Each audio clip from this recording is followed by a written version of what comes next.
अस्सलाम वालेकुम। दोस्तों, आज की इस वीडियो में मैं आपको बेसिक अकाउंटिंग के बारे में बताऊंगा कि अकाउंटिंग क्या है, ठीक है, और किस तरह से जर्नलाइजिंग की जाती है, ठीक है। और सबसे पहले मैं आपको बताता हूँ कि अकाउंटिंग है क्या हमारे पास। अच्छा, अकाउंटिंग अकाउंटिंग की क्या डेफिनेशन हम कर सकते हैं कि process of journalising, classification, summarising and interpreting, ठीक है। आप इसकी डेफिनेशन इस तरह से कर सकते हैं कि अकाउंटिंग आपके पास क्या है। अकाउंटिंग मीन के प्रोसेस ऑफ जर्नलाइजिंग, जर्नलाइजिंग में आप अपने पास जनरल एंट्रीज करते हैं, डेबिट और क्रेडिट। और क्लासिफिकेशन का क्या है कि उसमें आप जनरल लेजर बना लेते हैं, जिनको हम बुक ऑफ अकाउंट्स भी कहते हैं और उनको हम चार्ट ऑफ अकाउंट भी कह सकते हैं, ठीक है। तो अब आपके पास चार्ट ऑफ अकाउंट एक से ज़्यादा होते हैं, ठीक है। आपके पास 10 हो सकते हैं, 20 हो सकते हैं, 50 हो सकते हैं, ठीक है। आपके पास चार्ट ऑफ अकाउंट्स। अब आप क्या करते हैं कि उन सब की एक समरी बना लेते हैं, जिसे हम कहते हैं ट्रायल बैलेंस, ठीक है, ट्रायल बैलेंस। तो ट्रायल बैलेंस को हम कहते हैं समराइजिंग। अच्छा, यहाँ स्पेलिंग को आप इग्नोर कीजिएगा। तो समराइजिंग के बाद क्या होता है कि आप अपने पास फाइनेंशियल स्टेटमेंट बनाते हैं, ट्रायल बैलेंस को देख के आप इनकम स्टेटमेंट, जिसे हम प्रॉफिट एंड लॉस अकाउंट भी कहते हैं, उसके बाद आप बैलेंस शीट बनाते हैं, चेंज इन ओनर इक्विटी और कैश फ्लो स्टेटमेंट। अच्छा, अकाउंटिंग में सबसे पहले होता क्या है कि जब भी कोई इवेंट अक्कर होता है, ठीक है, कोई भी इवेंट अक्कर होता है, मीन कोई सेल होती है, परचेज होती है, ठीक है, उसके अलावा आप कोई एसेट परचेज करते हैं या उसके अलावा कोई एक्सपेंस आप करते हैं, तो उस एक्सपेंस का एविडेंस आपके पास होना चाहिए, जिसको हम कहते हैं वॉचर, ठीक है। आपके पास कोई वॉचर होना चाहिए। वॉचर, इसको इनवॉइस भी कह सकते हैं, आप बिल भी कह सकते हैं, मीन के आपके पास एक टेरीरी एविडेंस होना चाहिए, आपके पास एक रिटन एविडेंस होना चाहिए, जिसको देख के आप ये प्रूव कर सकें कि ये ट्रांजैक्शन परफॉर्म हुई है, ठीक है। जैसे आप मार्केट में जाते हैं, कुछ परचेज करते हैं, तो आपको वहाँ से एक बिल मिलता है, जिसके ऊपर उस कंपनी का नाम मेंशन होता है, उसके अलावा डेट मेंशन होती है, जिस डेट को ट्रांजैक्शन हो रही है, जो आप प्रोडक्ट परचेज कर रहे हो उस प्रोडक्ट की डिटेल होती है, और उसके ऊपर सिग्नेचर और स्टैम्प मौजूद होती है, ठीक है। फिर आप उसकी पेमेंट करते हैं। अच्छा, जब ये वॉचर बन जाता है तो उसके बाद क्या काम किया जाता है, रिकॉर्डिंग की जाती है, ठीक है, रिकॉर्डिंग।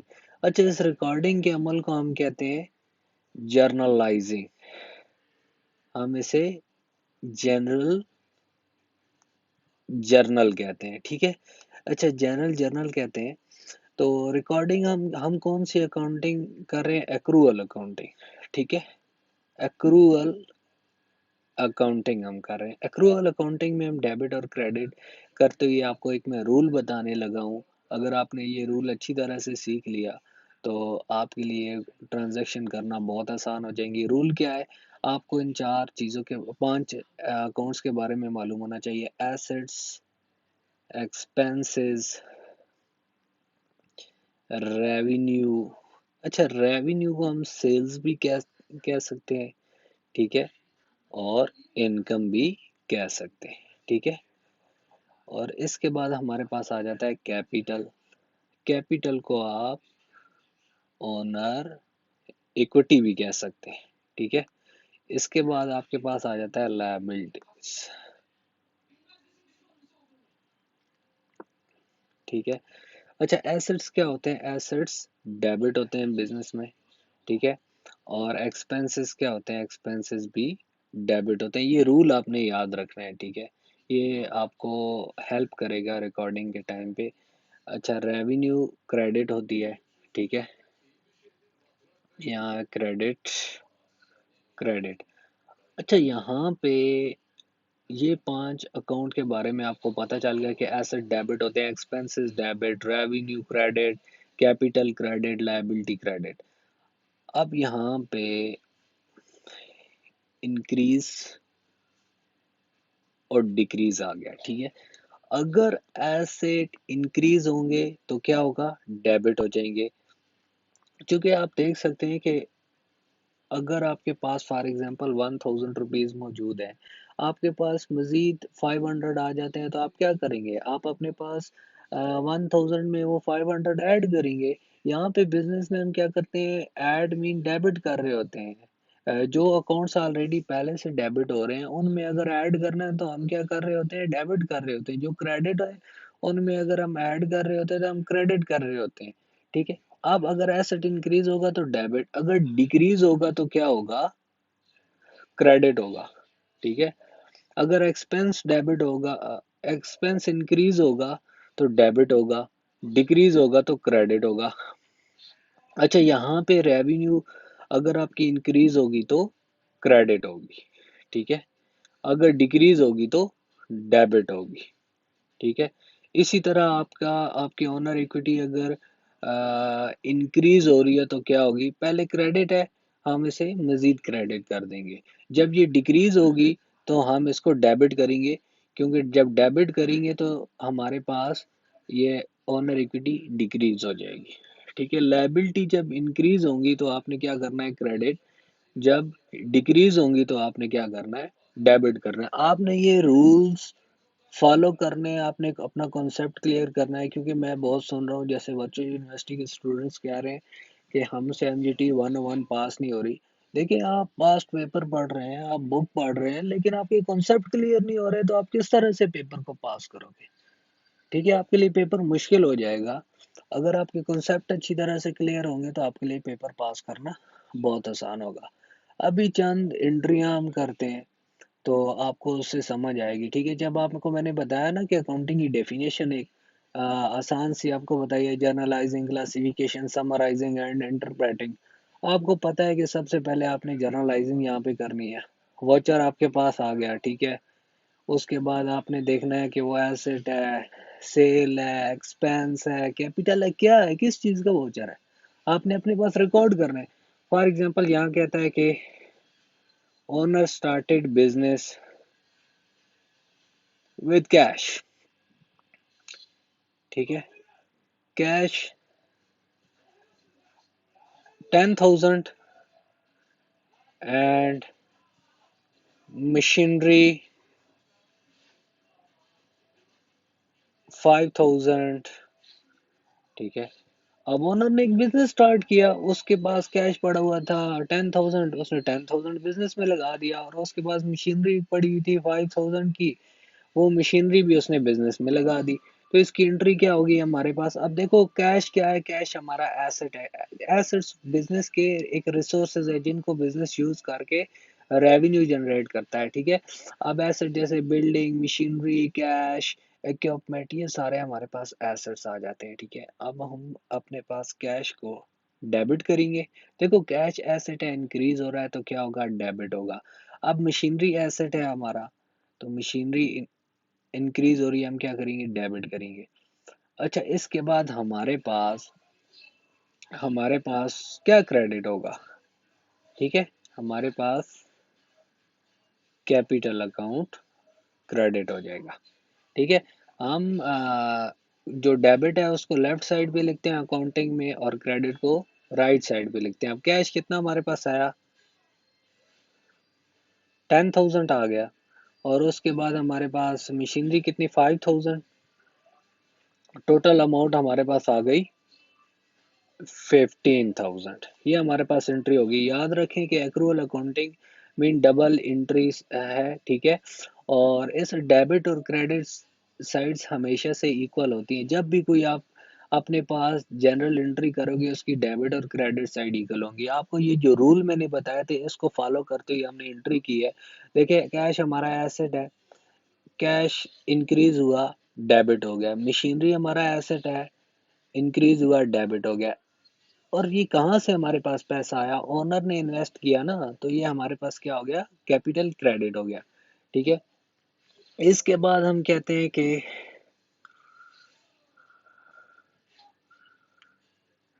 परचेज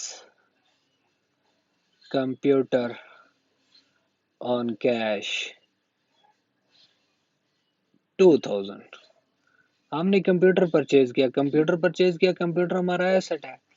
हमारा हमारे पास कंप्यूटर हमारे पास आ रहा है, हमारा एसेट है, इंक्रीज हो रहा है। हम क्या करेंगे, कंप्यूटर को डेबिट करेंगे और कैश को क्रेडिट करेंगे। कैश हमारा एसेट है, ठीक है, कैश हमारा एसेट है, डिक्रीज हो रहा है तो हम रूल अप्लाई करेंगे अपने पास, इसको क्रेडिट करेंगे। कितनी अमाउंट से करेंगे, 2000, ठीक है, 2000 को हमने क्रेडिट कर दिया। इसके बाद हम कहते हैं कि सोल्ड गुड्स ऑन कैश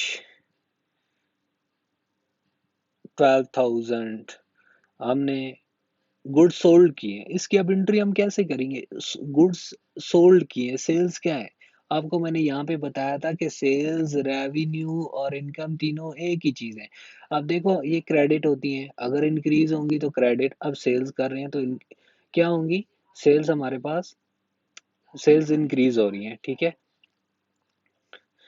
तो सेल्स को हम क्या करेंगे, क्रेडिट करेंगे, ठीक है। कितनी अमाउंट से क्रेडिट करेंगे, 12,000 से क्रेडिट करेंगे। अब हमारे पास सेल्स कर रहे हैं तो हमारे पास क्या चीज आ रही है, कैश पे सेल कर रहे हैं या क्रेडिट पे सेल्स कर रहे हैं, हमने कैश पे सेल की है। कैश डेबिट, कैश इंक्रीज हो रहा है, कैश हमारे पास आ रहा है, सेल्स की है तो कैश हमने 12,000 से डेबिट कर दिया, ठीक है, कैश को हमने डेबिट कर दिया, ठीक है। अब हम एक और एंट्री करते हैं। अच्छा, यहाँ पे रूल को जब आपने फॉलो कर लिया, जब आपने अपने कॉन्सेप्ट को यहाँ पे क्लियर कर लिया, तो कोई भी एंट्री रिकॉर्ड करते हुए आपको प्रॉब्लम नहीं आएगी, ठीक है। आप एंट्री को पढ़ते ही आपको समझ आ जाएगी कि क्या डेबिट करना है, क्या क्रेडिट करना है। अच्छा, यहाँ पे कहता है कि sold goods on credit, on account भी कह सकते हैं, ऑन क्रेडिट भी कह सकते हैं, और क्रेडिटर का डेटर का नाम भी यहाँ पे आ जाता है। अच्छा, जब सेल्स हम क्रेडिट बेस पे करते हैं ना, जिन लोगों को हम सेल्स क्रेडिट बेस पे कर रहे होते हैं वो हमारे लिए डेटर होते हैं, और उनको हम अकाउंट रिसीवेबल भी कह सकते हैं, और अकाउंट रिसीवेबल डेटर हमारा करंट एसेट होता है, ठीक है।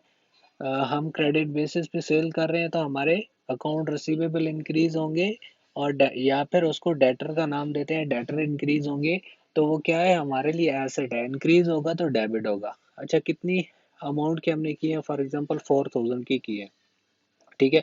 एंट्री हम अपने पास कैसे रिकॉर्ड करेंगे, ठीक है, आप डेटर अकाउंट डेबिट कर दोगे, डेटर डेबिट, ठीक है। कितनी अमाउंट से डेबिट होंगे, 4,000 से डेबिट हो जाएंगे, तो हमारे पास क्रेडिट क्या होगा, सेल्स, सेल्स क्रेडिट हो जाएंगी, ठीक है। अब एक और एंट्री हम अपने पास करते हैं कि कैश रिसीव्ड फ्रॉम डेटर 2000। हमें 2000 कैश रिसीव हुआ है डेटर से, ठीक है, डेटर से रिसीव हुआ है कैश, हमारे पास आ रहा है, कैश एसेट है, इंक्रीज हो रहा है तो डेबिट, कितनी अमाउंट से, 2000 से, ठीक है। क्या क्रेडिट होगा, डेटर क्रेडिट होगा, डेटर हमारा एसेट डिक्रीज हो रहा है, क्या होगा, क्रेडिट हो जाएगा, ठीक है। यहाँ पे आप देखो कि डेबिट 4,000 से है डेटर, और क्रेडिट कितने से, 2000 से। डेबिट और क्रेडिट आपस में कैंसल आउट होंगे, 2000 उसमें से 4000 में से लेस हो जाएगा, पीछे आपके पास 2000 रह जाएगा, ठीक है। जब आप जनरल लेजर इस इन सब अकाउंट्स के बनेंगे, देखो यहाँ पे डिफरेंट अकाउंट क्रिएट हो रहे हैं, कैश, सेल, डेटर, ठीक है। जब इनके जनरल लेजर सेपरेट आप बनाओगे तो वहां पे आपके पास सिर्फ एक ही अकाउंट का कंप्लीट डाटा आएगा, ठीक है, जो कि आपको मैं नेक्स्ट लेक्चर में बताऊंगा कि जनरल लेजर किस तरह से क्रिएट किए जाते हैं। आपने बहुत अच्छी तरह से इन कॉन्सेप्ट को क्लियर करना है और इसको समझना है, ठीक है। ये समझ आ गया तो आपकी जनरलाइजिंग का कॉन्सेप्ट क्लियर हो जाएगा, और उसके बाद जनरल लेजर पे जाएंगे, और इसी तरह अकाउंटिंग साइकिल पूरा मैं आपको सिखाऊंगा, और फिर हम एक एक कंपोनेंट के ऊपर डिस्कस करेंगे, ठीक है, अकाउंट्स के फाइनेंशियल स्टेटमेंट के एक एक कंपोनेंट के ऊपर मज़ीद डिटेल में डिस्कस करेंगे ताकि आपके कॉन्सेप्ट क्लियर हो। फिर आपको पेपर में कोई भी क्वेश्चन आएगा तो आपके लिए सॉल्व करना बहुत ही आसान हो जाएगा। अच्छा, हम यहाँ पे कहते हैं परचेज गुड्स ऑन कैश। ठीक है, 6,000 की हमने परचेजेस की, हम क्या डेबिट करेंगे, हम परचेजेस को डेबिट करेंगे। अच्छा, यहाँ पे आप डिपेंड करता है कि आपने किस नाम से अकाउंट क्रिएट किया हुआ है, परचेजेस नाम से किया हुआ है या इन्वेंट्री नेम से किया हुआ है। ठीक है, ठीक है, तो आपकी परचेजेस डेबिट हो जाएंगी और कैश क्या हो जाएगा, कैश क्रेडिट हो जाएगा। कितन आपने परचेजेस की है 6,000 की, 6,000 डेबिट और 6,000 क्रेडिट। अब देखिए, परचेजेस आपका एसेट है, करंट एसेट है, इन्वेंट्री आपका एसेट है, इंक्रीज हो रहा है डेबिट, कैश आपका एसेट है, डिक्रीज हो रहा है क्रेडिट। आपके पास परचेजेस आ रही हैं और कैश जा रहा है। ठीक है, तो आपने परचेजेस डेबिट किए हैं और कैश को क्रेडिट किया है। ठीक है, अब यहाँ पे कहते हो कि परचेज गुड्स ऑन क्रेडिट। ठीक है, आपने 3,000 की गुड्स परचेज की ऑन क्रेडिट पे, किस तरह से एंट्री करोगे अपने पास, परचेजेस इंक्रीज हो रही हैं, एसेट है आपका, तो परचेजेस क्या हो जाएंगी आपके पास, डेबिट हो जाएंगी। और क्या क्रेडिट होगा, क्रेडिटर। ठीक है, क्रेडिटर आपका क्रेडिट हो जाएगा। ठीक है, कितने से, 3,000 से। अच्छा, यहाँ पे परचेजेस आपकी डेबिट हुई हैं। ठीक है, क्रेडिटर क्या है, क्रेडिटर को हम अकाउंट पेएबल भी कहते हैं। जब भी आप परचेजेस करोगे, चाहे आप कोई गुड्स परचेज करो, मशीनरी परचेज करो, ठीक है, कोई भी क्रेडिट बेसिस पे, फॉर एग्जांपल आप एक मार्केट में जाते हो, कहते हो कि हमें 3,000 की कोई प्रोडक्ट्स चाहिए, तो हम आपको एक मंथ के बाद पेमेंट करेंगे। या फिर आपकी कंपनी में जॉब कर रहे हो, आप कंपनी के सप्लायर के साथ कांटेक्ट है, सप्लायर से क्रेडिट बेसिस पे परचेजेस करती है कंपनी, और हर मंथ के बाद पेमेंट कर रही है कंपनी, या 15 डेज के बाद कर रही है, जितना कॉन्ट्रैक्ट हुआ है कंपनी का सप्लायर्स के साथ। तो आप क्रेडिट बेसिस पे परचेज करोगे, जिनसे आप परचेज करोगे वो आपके लिए क्रेडिटर्स होंगे, वो आपके लिए करंट लायबिलिटी होगी। ठीक है, obligation of the business, mean के बिजनेस ने उसको पेमेंट करनी है। ठीक है, 3,000 की, ये आपकी एंट्री होगी। यहाँ पे हम एंट्री कहते हैं कि पेमेंट टू क्रेडिटर्स 1,000। देखो, हमने 3,000 की क्रेडिट परचेजेस की थी, हमने उसे 1,000 की पेमेंट कर दी।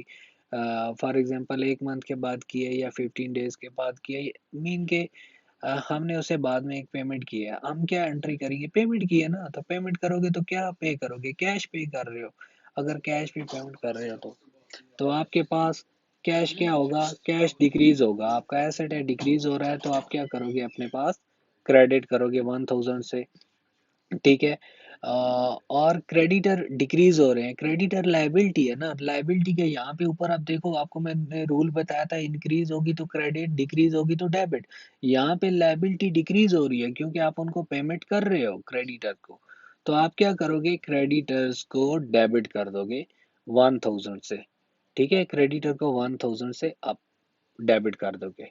यहाँ पे हम कहते हैं कि रेंट पेड 1,500। ठीक है, आपने 1,500 फॉर एग्जांपल ऑफिस का रेंट पे कर दिया है। ठीक है, रेंट पेमेंट किया, रेंट क्या है, आपका एक्सपेंस है, रेंट के नेम से एक अकाउंट जनरेट होता है, रेंट डेबिट हो जाएगा। आपने कैश की फॉर्म में पे किया, तो यहाँ पे कैश क्रेडिट हो जाएगा। ठीक है, अगर आपने चेक दिया है तो फिर आप बैंक बैंक का अकाउंट जनरेट किया हुआ होता है, आपने फॉर एग्जांपल आपने चेक उसे दिया है। ठीक है, तो बैंक क्रेडिट कर दोगे। ठीक है, बैंक क्रेडिट कर दोगे, कितनी अमाउंट से क्रेडिट करोगे, ठीक है, आप 1,500 से करोगे। ठीक है, यहाँ पे 1,500 आ जाएगा। ठीक है, बैंक अकाउंट। अच्छा, यहाँ पे फॉर एग्जांपल आपने ऑफिस के अलावा कोई और भी वेयर हाउस आपने लिया हुआ, उसने आपने थ्री थ्री मंथ का एडवांस रेंट पे कर दिया। एडवांस रेंट हम कहते हैं कि advance rent paid for 3 months, ठीक है। आप कहते हैं कि 3000, ठीक है। अच्छा, एंट्री क्या होगी? एडवांस पेमेंट को हम कहते हैं प्रीपेड रेंट। ये हमारे लिए एक्सपेंस नहीं होता प्रीपेड रेंट, ये हमारा करंट एसेट होता है। मीन के पेमेंट किया है, अभी तक यूज नहीं हुआ, ठीक है। आप एंट्री क्या करोगे? अपने पास 3000 डेबिट, फिर आप क्या करोगे नीचे कैश क्रेडिट, ठीक है, 3000। अब फॉर एग्जांपल एक मंथ गुजर गया है, ठीक है। एक एक मंथ गुजर गया है, ठीक है।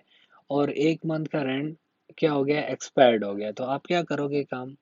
रेंट को अपने पास, यहाँ पे हम यहाँ पे अपने पास आप क्या करोगे? रेंट को डेबिट करोगे, ठीक है।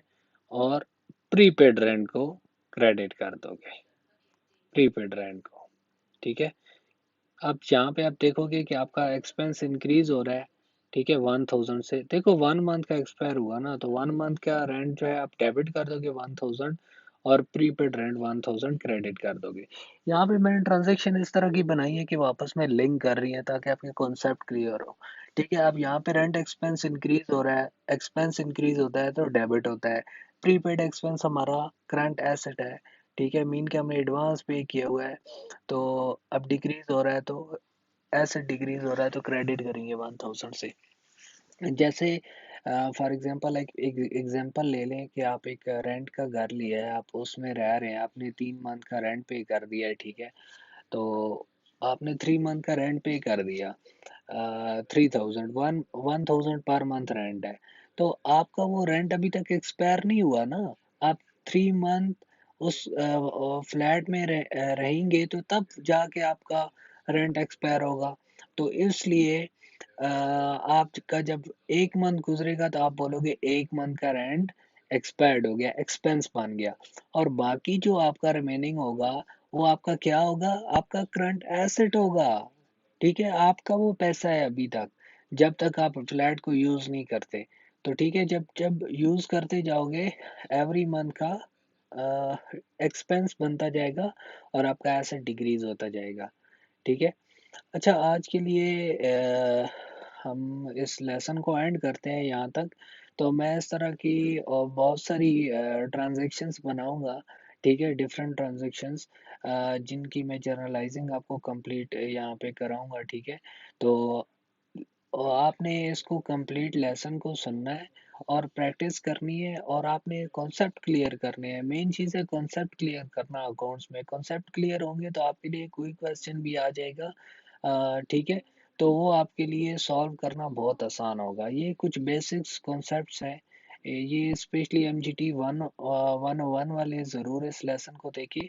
और कोई ऐसी ट्रांजैक्शन जो आपको समझ नहीं आ रही, फॉर एग्जांपल, या कोई और आपका कोई क्वेश्चन है अकाउंट से रिलेटेड, तो आप मेरे को कमेंट करें, ठीक है, ताकि मैं उसके ऊपर एक पूरी वीडियो बना सकूं और आपको मैं उसके बारे में उसको समझा सकूं और आपके कॉन्सेप्ट क्लियर कर सकूं, ठीक है। ये मेरी वीडियो सब अकाउंट्स के स्टूडेंट्स को आप शेयर करो, ताकि जो बिगनर्स हैं उनके कॉन्सेप्ट क्लियर हो। तो इंशाल्लाह नेक्स्ट वीडियो में आपको मिलते हैं। आगे अगर अभी तक आपने मेरा चैनल सब्सक्राइब नहीं किया तो आप कैंडली सब्सक्राइब कर लें, और लाइक और कमेंट करना ना भूलिएगा, और इसको अपने दोस्तों के साथ ज़रूर शेयर कीजिएगा।